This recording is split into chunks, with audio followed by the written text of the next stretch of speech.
Hola, ¿cómo están? ¿Cómo andan? Bueno, volvemos al contacto después de un tiempito, después de algunos días más de los que pensábamos.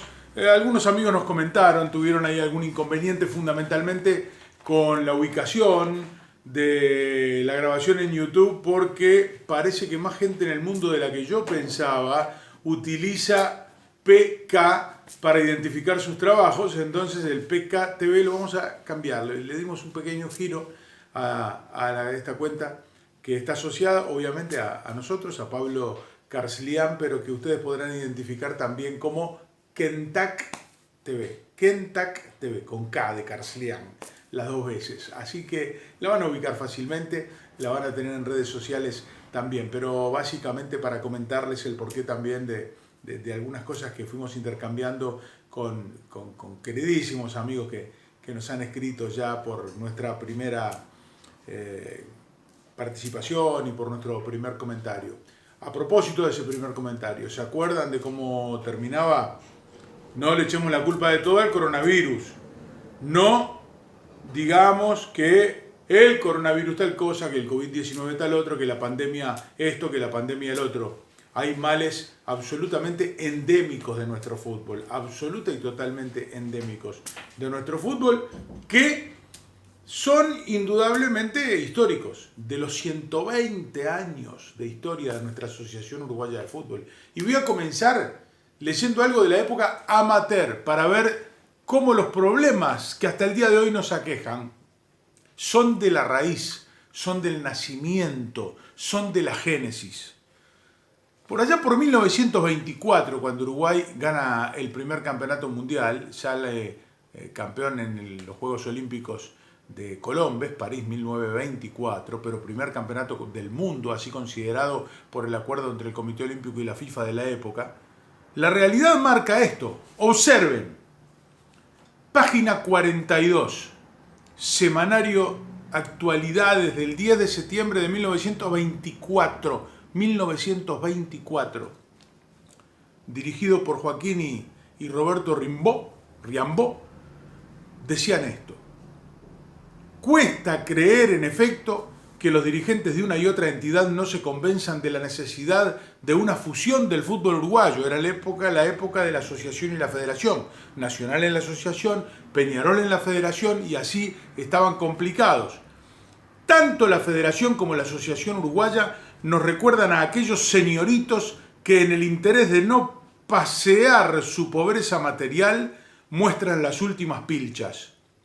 Habla luego del desarrollo económico en época amateur, y termina diciendo esto. Es cierto que Nacional y Peñarol cuentan con sedes apropiadas y que los ingresos que se obtienen por la contribución mensual de sus asociados les permite desarrollar en forma eficiente el programa que están obligados a cumplir. Pero esto no basta.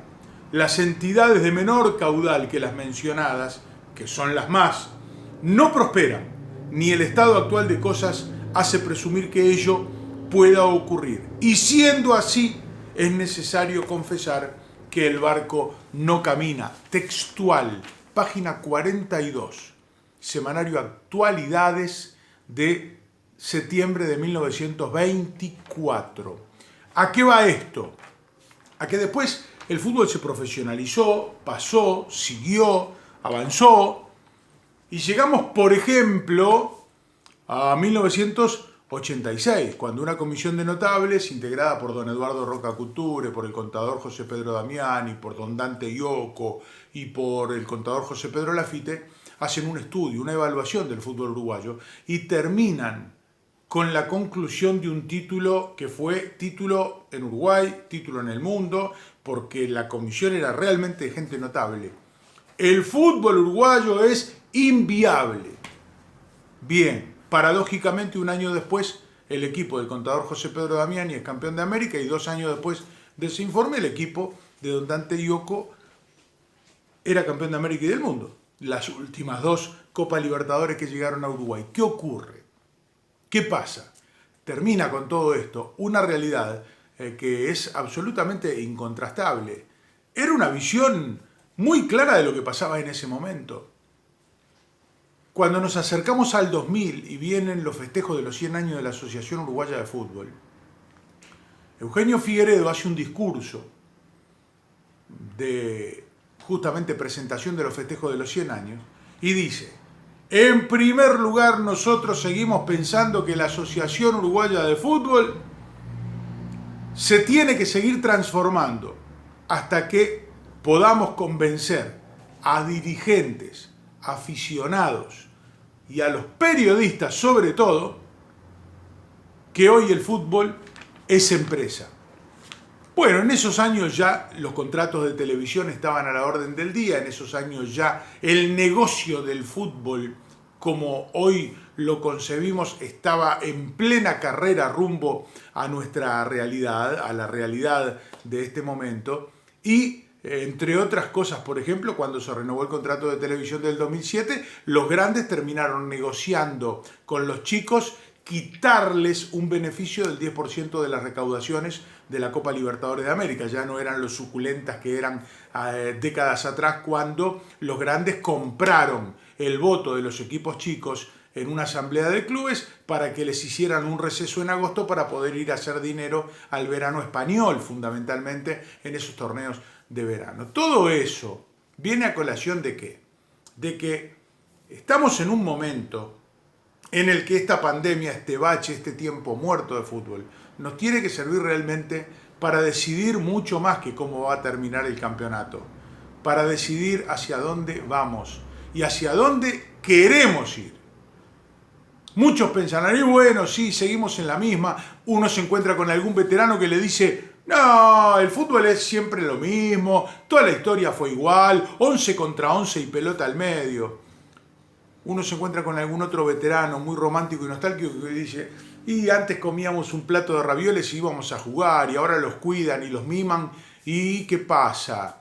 Bueno, la realidad es que el fútbol cambió, la realidad es que el fútbol evolucionó, la realidad es que el fútbol a lo largo de la historia se transformó absolutamente. Ahora, ¿cuál es la buena noticia? Que aquello de que el fútbol uruguayo es inviable, seguramente con las oportunidades que hay hoy no corre. Aquello de que el fútbol uruguayo no puede subsistir, seguramente con las oportunidades que hay hoy no corre, para mi gusto por lo menos. Y fundamentalmente, hasta un pensamiento que en algún momento sostuve, del exceso de 16 clubes en primera división, también se cae por su propio peso, se cae porque tenemos que saber cómo nos organizamos y cómo queremos vivir el profesionalismo de aquí para adelante. Torque nos está demostrando cómo se hace. Deportivo Maldonado, con ese acuerdo con Stellar Group, uno de los grupos más importantes a nivel no inglés sino mundial.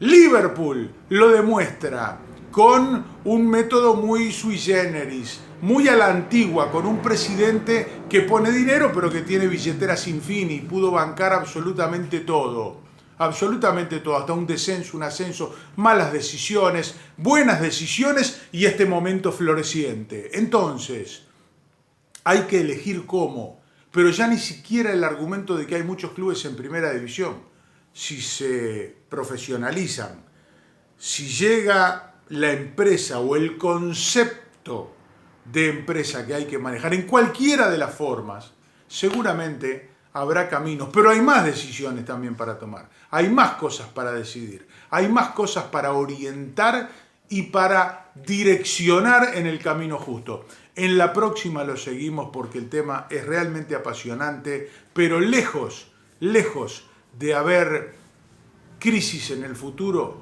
si asumimos una verdadera liga profesional en todos los términos que tenemos que asumirla, no hay problema. Se podrá dar, y se podrá dar, pero poniéndole cabeza, no sentimiento, no corazón, no romanticismo futbolero de la década del 30, del 40 o del 60. Cabeza, mucha cabeza. De eso vamos a hablar en el próximo informe, en la próxima entrega que será dentro de poquitos días.